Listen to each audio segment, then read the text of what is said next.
Nous sommes arrivés au milieu de notre semaine et je comprends que pour certains d'entre vous, c'est un sacrifice de venir ici chaque soir, mais vous avez remarqué à quel point c'est une bénédiction d'être ensemble chaque soir de la semaine. C'est vrai que nous avons nos activités, nous avons tous beaucoup de choses à faire ou à faire, mais c'est une grâce de pouvoir se retrouver dans ce lieu de prière et de boire la paix que le Seigneur nous donne. On prie ensemble. Seigneur, dans ta bonté, parle-nous encore aujourd'hui. Que ta parole écrite éclate de la puissance de ta parole vivante et que nous en soyons touchés, transformés, renouvelés. Nous te le demandons au nom de Jésus. Amen. Ce livre parle encore aujourd'hui. Il nous parle, il me parle. Je ne sais pas ce qu'il y a écrit sur le mur de ma vie, mais je sais que là, je vais l'apprendre, ce que Dieu a écrit sur le mur de ma vie. Et ce livre que nous avons vu comme étant un miracle qui a traversé les siècles pour arriver jusqu'à nous, comme étant la parole de Dieu, ce livre, en fait, est un miracle à plusieurs titres. Non seulement parce qu'il a traversé les siècles d'une façon extraordinaire, mais parce qu'il est de nature extraordinaire. Il est d'une nature entièrement humaine parce qu'elle a été écrite avec de l'encre et une plume par des êtres humains qui ont utilisé leur langage, qui ont utilisé leur vocabulaire, qui ont utilisé ce qu'ils avaient à leur disposition. Mais c'est un livre qui est entièrement humain et entièrement divin parce que c'est poussé par le Saint-Esprit que des hommes ont parlé de la part de Dieu. Entièrement humain et entièrement divin. Ça me rappelle quelque chose, ou plutôt, ça me rappelle quelqu'un qui lui aussi est entièrement humain et entièrement divin. Autrement dit, ce livre, parole écrite, et Jésus, parole vivante, sont en fait de même nature, d'une double nature. Et dans l'Épître aux Hébreux, au chapitre 1er, on lit ce verset que vous connaissez. « Dieu ayant autrefois parlé à nos pères en divers termes et de diverses manières par les prophètes, nous a parlé en ces derniers temps par son Fils, qu'il a établi héritier de toutes choses, et par lequel aussi il a fait le monde. » Dieu a parlé par les prophètes. Et Jésus disait, vous ne les avez pas écoutés. Donc, Dieu va apporter ici une révélation complète et totale par son Fils. Son Fils, Jésus, qui est entièrement humain et entièrement divin. S'il est l'un ou l'autre, le plan du salut s'effondre. Il faut qu'il soit et l'un et l'autre à 100%. Ne me demandez pas comment ça marche, j'en sais rien. Je le reçois par la foi, parce que c'est ce que les Écritures nous disent. Et c'est aussi pour cela, d'ailleurs, que le Seigneur va nous utiliser.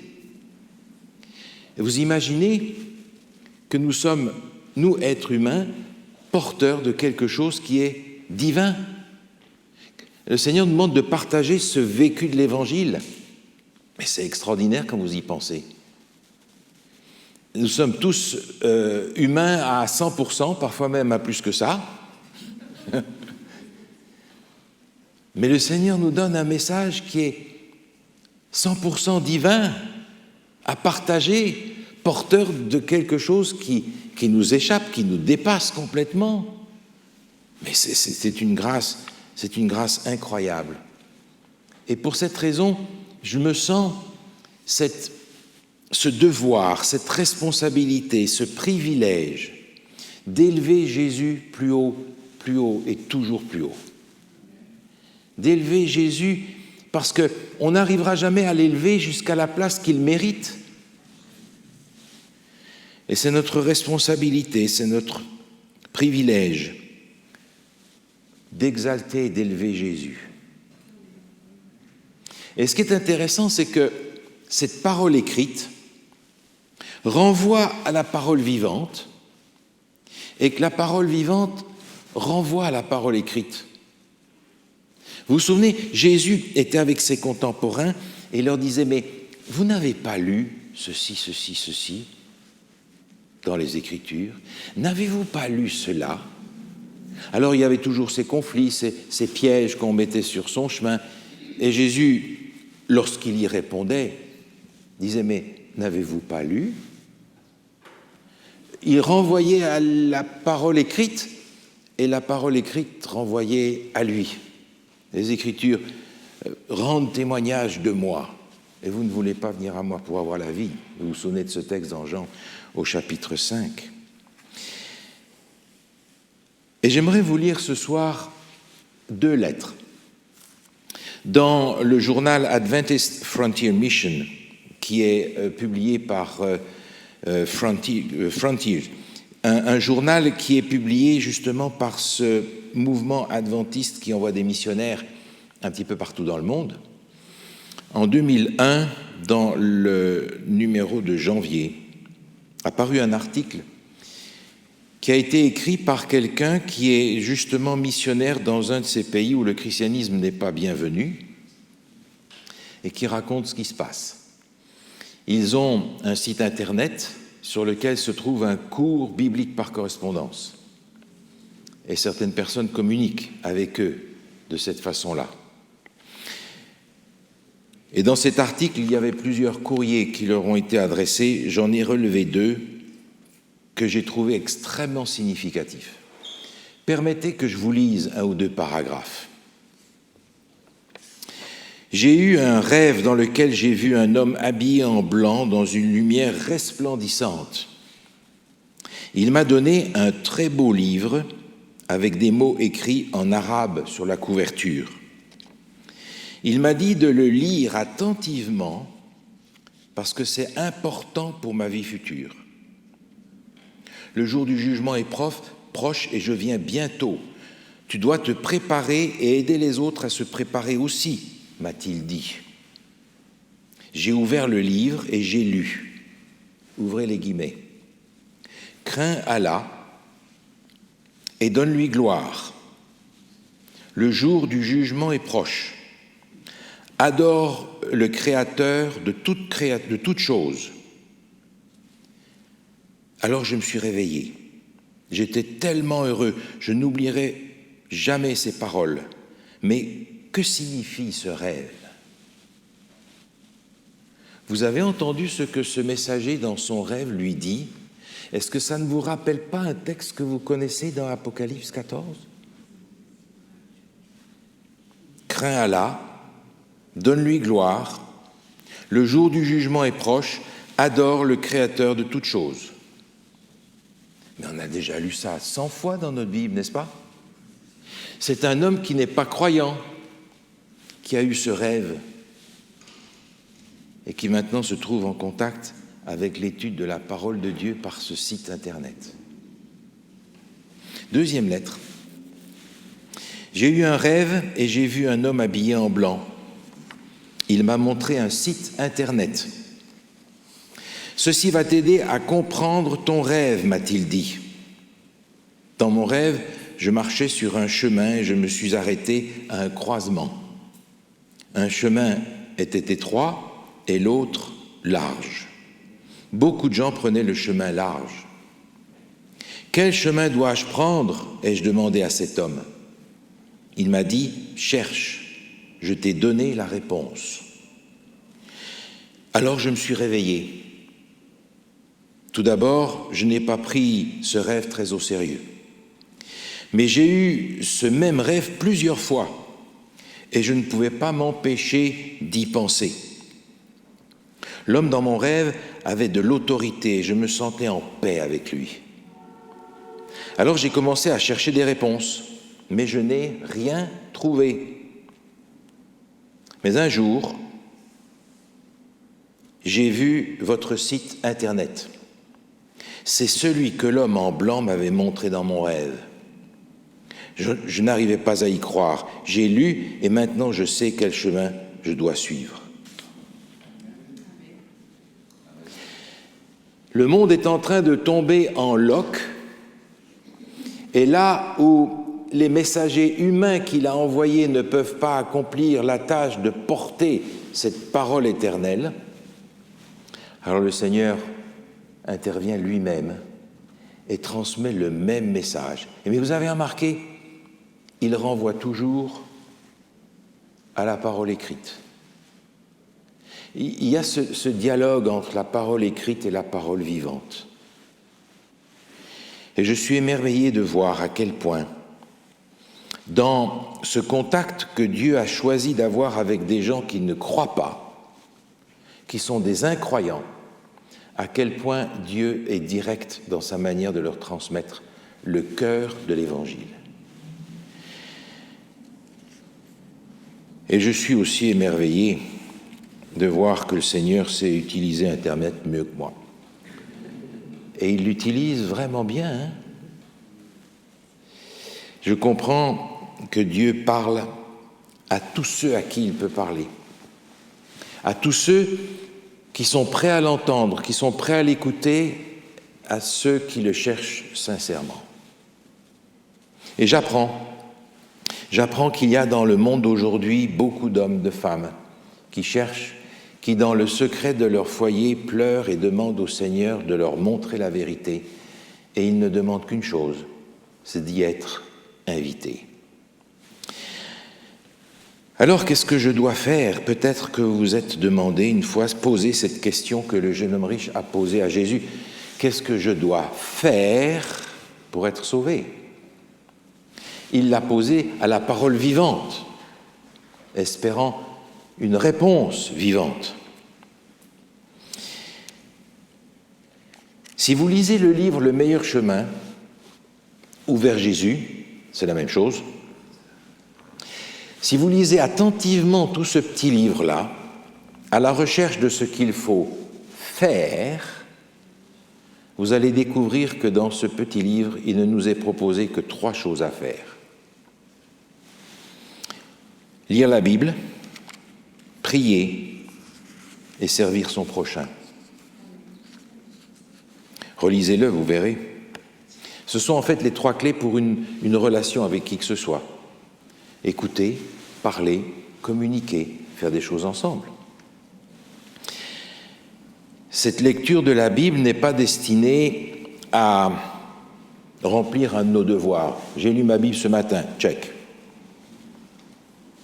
Parce que, vous le savez, on peut lire notre Bible, chargée de fardeau, lire notre Bible, déposer ça, repartir au travail et repartir aussi chargé de nos fardeaux que quand on a ouvert notre Bible.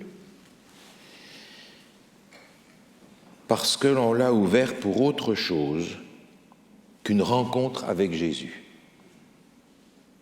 On l'a lu, le livre. Parce que nos parents nous ont dit que c'est ce qu'on devait faire, parce qu'on sait que c'est ce qu'il faut faire. Mais lire ce livre, c'est d'abord une rencontre avec Jésus. Parce que la parole écrite nous renvoie vers la parole vivante.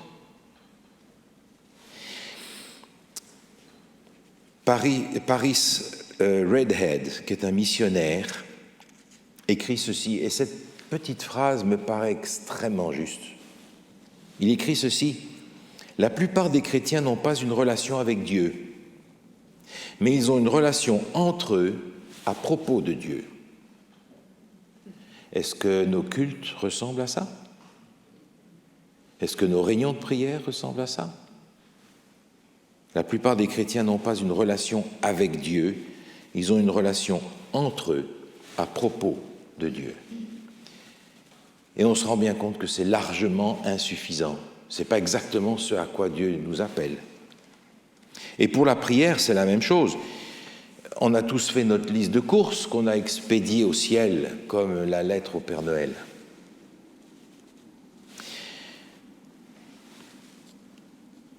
Quand est-ce que la dernière fois, la prière a été pour nous la respiration de l'âme? plutôt qu'une liste de courses. Et pour le témoignage, pour le service, c'est la même chose. Jésus ne nous a jamais demandé de faire de l'évangélisation.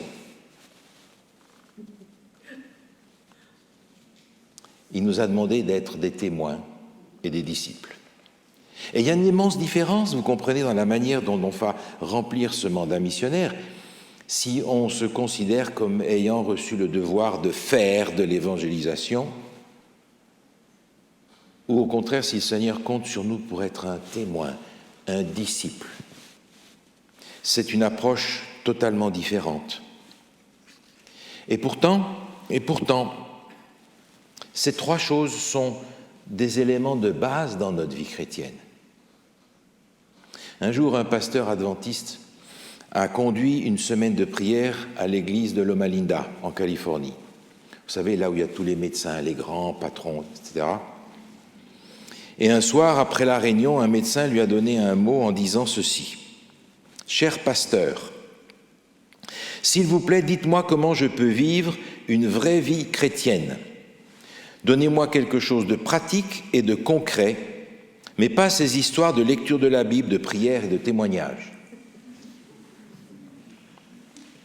Alors le pasteur était embarrassé. Il écrit lui-même qu'il a passé un moment de la nuit à réfléchir ce qu'il allait donner comme réponse. Et le lendemain, il a écrit un mot qu'il a fait passer au médecin. Sur ce bout de papier était écrit ceci. « Cher docteur, s'il vous plaît, dites-moi comment je peux vivre et être vraiment en bonne santé physique. Donnez-moi quelque chose de pratique, de concret, mais pas ces histoires de bien manger, de bien respirer et de faire de l'exercice. » Et si vous y réfléchissez bien, ces trois éléments-là sont représentés par les trois meubles que l'on a dans le lieu saint du sanctuaire. Vous vous souvenez ? La table des pains, la parole de Dieu, pour communier avec Jésus, l'autel des parfums, pour parler et entendre Jésus nous parler, et puis le chandelier, pour éclairer, parce qu'il ne marche ni au 110 ni au 220, il marche à l'huile. Et l'huile, c'est le symbole du Saint-Esprit.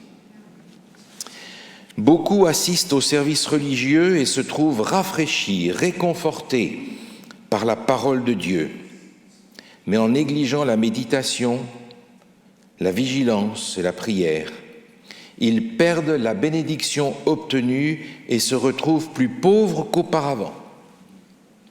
Il leur arrive souvent de s'imaginer que Dieu les a traités durement. Ils ne voient pas que la faute réside en eux-mêmes. Ils s'éloignent de Jésus et se sont privés de la lumière de sa présence. Est-ce que vous savez quelle est la phrase suivante ? Je suis sûr que vous la connaissez. La phrase suivante, juste après dans ce paragraphe. Vous allez vous en souvenir, je suis sûr. Juste après le point, il est dit « Il nous serait avantageux de passer chaque jour 1 heure dans la méditation et la contemplation de la vie du Christ. » C'est pas compliqué. C'est pas une œuvre à faire. Parce que si je le considère comme une œuvre à faire, c'est fini. On a cassé le jouet. Non, c'est un outil de relation avec la parole vivante. C'est après tout une manière d'exalter et d'élever Jésus, en lui disant, finalement, je ne peux pas passer ma journée sans toi. C'est indispensable, c'est nécessaire. Et c'est vrai, quand on y pense, peut-être qu'avec le temps, on a oublié que le centre de notre vie chrétienne, la raison d'être de notre foi, c'est une personne, c'est Jésus. Parce que vous pouvez enlever tout le reste, Jésus reste, et tout gravite autour de lui. Nous avons parfois insisté tellement sur le retour de Jésus qu'on a oublié l'importance de la croix. Alors ne me faites pas dire ce que je n'ai pas dit. Le retour de Jésus, c'est la vérité présente pour aujourd'hui, essentielle, important, crucial. Mais la croix, c'est aussi vérité présente pour nous aujourd'hui. Sans quoi, qu'est-ce que vous attendez? Qui est-ce que vous attendez? Quand est-ce la dernière fois que vous avez parlé à Jésus comme à un ami? Quand est-ce la dernière fois que vous avez eu la gorge se serrer, quand en relisant l'Évangile vous êtes tombé sur ce cri de Jésus, « Mon Père, pourquoi m'as-tu abandonné ?»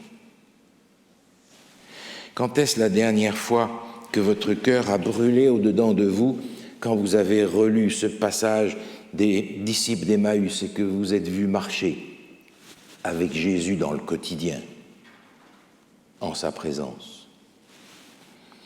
Quand est-ce la dernière fois que vous avez lu un texte dans les Écritures un matin et que tout d'un coup ce texte est sorti de la page, vous a sauté au visage parce qu'il est la réponse à la prière que vous avez adressée à Dieu la veille en vous demandant s'il écoutait vos prières? Quand est-ce la dernière fois que de tout votre cœur vous avez crié à Dieu, « Mon Seigneur et mon Dieu » ? Quand est-ce? Dans le jardin où j'aime entrer, à l'heure douce de l'aurore, je me rends seul pour rencontrer celui que mon âme adore. Il parle, et dans mon cœur sa voix fait naître une joie infinie. Les oiseaux même au fond des bois suspendent leur mélodie. Le don que tu cherches, Seigneur, meilleur que les fruits de la terre, c'est l'offrande de tout mon cœur. Elle seule peut te plaire. Il marche avec moi, mon sauveur, mon roi. Il me dit que je suis à lui. Il est mon soutien. Il est tout mon bien, mon salut, mon divin appui. Amen.